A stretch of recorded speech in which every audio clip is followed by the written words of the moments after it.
Welcome to the Hoja on Architecture podcast. Concept in Design. Chapter 9 Critique Repairing the Fake Concept.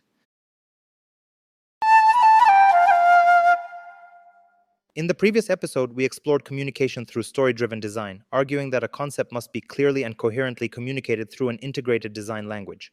But communication alone is not enough. A well-presented idea is not necessarily a good one. Some concepts sound convincing, look sophisticated, and perform well in presentations, yet collapse under closer scrutiny. This episode turns to critique, not as destruction, but as repair. We focus on identifying the fake concept and understanding how it can be rebuilt into an authentic narrative framework. Fake concepts are not rare, they are everywhere. They appear in student projects, competitions, portfolios, and even professional practice. The problem is not dishonesty, but superficiality. A spurious concept often emerges when design language replaces design thinking, when words, metaphors, or visuals are used to obscure the absence of a coherent underlying structure. These concepts may borrow fashionable terminology, poetic expressions, or impressive diagrams, but they lack internal logic. They cannot explain why decisions were made. They can only describe what is visible.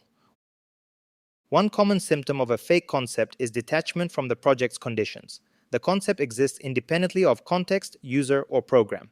It could be applied to almost any project with minor adjustments. When a concept appears universal, but offers no specific explanation, it should raise suspicion. Authentic concepts are always situated. They emerge from particular constraints, observations, and interpretations. A concept that ignores these conditions may be elegant, but it is hollow.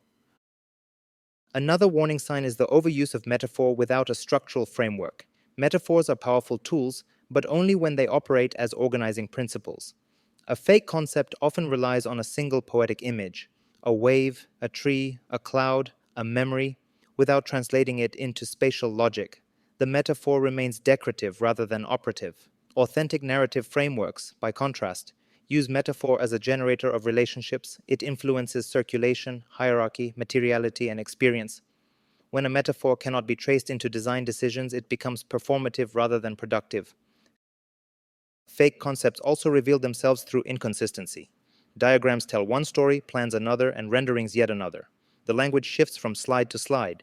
Keywords multiply instead of clarifying intention. This fragmentation signals that there is no narrative framework holding the project together. Authentic concepts do not require constant explanation because their logic is embedded in the design itself. They are recognizable across representations.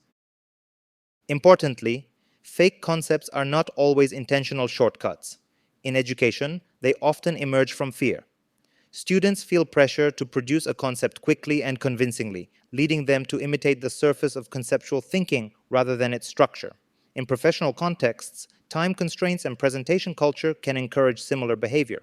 Critique, therefore, should not aim to expose failure, but to diagnose weakness. The goal is not to discard the project, but to repair its conceptual core. Repair begins by returning to meaning. Before asking how the project looks or sounds, we must ask what it is trying to say. What problem does it address? What experience does it prioritize? What relationships does it propose? This step requires stripping away decorative language and examining the project's intentions in their simplest form.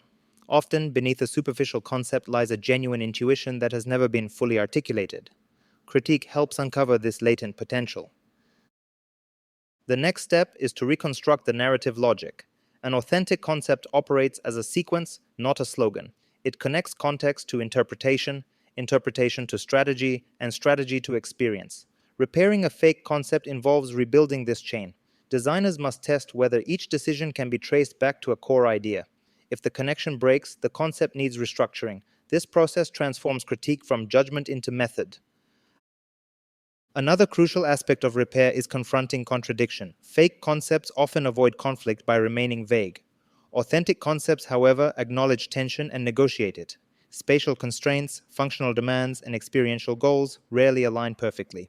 A strong narrative framework does not hide these conflicts, it organizes them. Critique should therefore focus on how the concept manages contradiction rather than whether it appears smooth. Repair also involves language. Concepts fail not only because they are weak, but because they are poorly articulated. Overly abstract terms can obscure intention rather than clarify it. During critique, simplifying language is often a powerful act. Reducing a concept to a few precise sentences can expose gaps in logic, but it can also reveal clarity. When a concept can be explained without theatrical vocabulary, it gains strength. In pedagogy, teaching students to recognize and correct misconceptions about concepts is one of the most valuable skills we can offer. It shifts the critique from personal judgment to analytical reasoning. Students learn that critique is not about taste, but about coherence. They begin to understand that a concept is not something to defend emotionally, but something to test intellectually. This perspective fosters resilience and intellectual maturity. In professional practice, the ability to repair concepts is equally critical. Projects evolve, constraints change, and initial ideas often require adaptation. A designer who understands narrative frameworks can adjust a concept without losing its identity. By contrast, fake concepts collapse when conditions shift because they lack structural depth. Repairing concepts is therefore not only an educational exercise, but a professional necessity. Ultimately, critique is an ethical act. Fake concepts consume attention without delivering meaning. They prioritize appearance over understanding. By identifying and repairing them, designers reaffirm the purpose of conceptual thinking, to make sense of complexity, not to disguise it. Authentic narrative frameworks do not impress through excess. They convince through clarity. This episode positions critique as a constructive force. To criticize is not to reject, but to refine. Repairing the fake concept means recovering intention, rebuilding logic, and restoring coherence. It is an act of care toward the project and toward the discipline itself. Next time, we move beyond critique and into the future, exploring how concepts, once stabilized, evolve into myths, cultural narratives, and symbolic systems that shape design thinking across generations. This concludes the Concept in Design, Chapter 9, Critique, Repairing the Fake Concept. Thanks for listening. See you in the next episode.